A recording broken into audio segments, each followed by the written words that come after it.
কড়াইতে প্রথমে দিয়ে দিলাম সর্ষের তেল, 1-1.5 চামচ মতন সর্ষের তেল দিয়েছি। তারপরে দিয়ে দিলাম ফোড়নে কালো জিরে আর শুকনো লঙ্কা। কালো জিরে শুকনো লঙ্কাটা দিয়ে একটু নাড়াচাড়া করে নিচ্ছি, বেশ সুন্দর একটা গন্ধ আসছে। তখন দিয়ে দিলাম 1 চামচ মতন রসুন থেতো করা রসুনটা দিয়ে একটু নাড়িয়ে নিলাম। যখন রসুনের একটা সুন্দর গন্ধ আসতে শুরু করে দিয়েছে, তখনই আমি দিয়ে দিলাম এরকম লম্বা লম্বা করে কেটে রাখা আলু, আর একটা শিমকে 3টে টুকরো করেছি, এরকম টুকরো করে নেওয়া শিম। আর তারপরে শিম আলুটা দিয়ে দেওয়ার পরে গ্যাসের ফ্লেমটা হাইতে রেখে একটু নাড়াচাড়া করে একটু ভেজে নেবো হালকা করে। আর দিয়ে দিচ্ছি এই সময় একটু নুন, তাহলে নুন দিয়ে ভাজলে সুন্দরভাবে শিম আলুর মধ্যে নুন ঢুকে যাবে। তো নুন দিয়ে শিম আলুটাকে একটু ভেজে নিলাম, বেশ 1 মিনিট মতন ভেজে নিলেই হবে।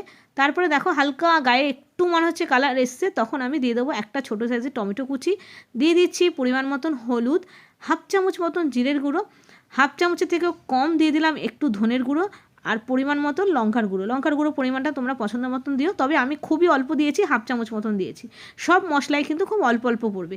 আর তারপরে সব মশলা দিয়ে নাড়াচাড়া করে খুব সামান্য একটু জল, মানে হাত ঝাড়া দেওয়া মতন জল দিয়ে গ্যাসটাকে সিম করে ঢেকে দিয়েছিলাম 2 থেকে 3 মিনিট মতন। 2-3 মিনিট পরেই দেখো রান্নাটা খুব সুন্দরভাবে হয়ে গেছে। এখন গ্যাসের ফ্লেমটা হাইতে করে একটু ভাজা ভাজা করে নিচ্ছি। তার মাঝখানে তোমাদের আলু কেটে দেখাচ্ছি, আলু কিন্তু সুন্দরভাবে গলে গেছে, শিমও নরম হয়ে গেছে। এরকমভাবে শিম চচ্চড়ি খেয়ে দেখো, ভীষণ সুস্বাদু হয় খেতে।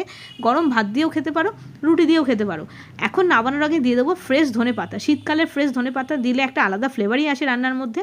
তো ধনেপাতা দিয়ে গ্যাসটাকে বন্ধ করে একটু রেস্টে রেখে দিতে হবে, আর তারপরে তুমি সার্ভ করতে পারো। এটা গরম গরম ভাতের সাথে প্রথম পাতে খুব ভালো লাগে, তবে রুটি দিয়ে খেতেই কিন্তু বেশি ভালো লাগে।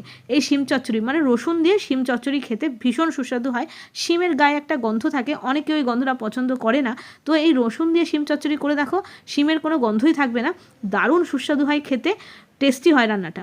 তো কেমন লাগলো জানিও, একেবারে অন্যরকম একটা রেসিপি। এটা রুটি দিয়ে রাত্রে ডিনারে হোক বা সকালে জলখাবারে হোক তোমরা কিন্তু সার্ভ করতে পারো, খুবই ভালো লাগে খেতে।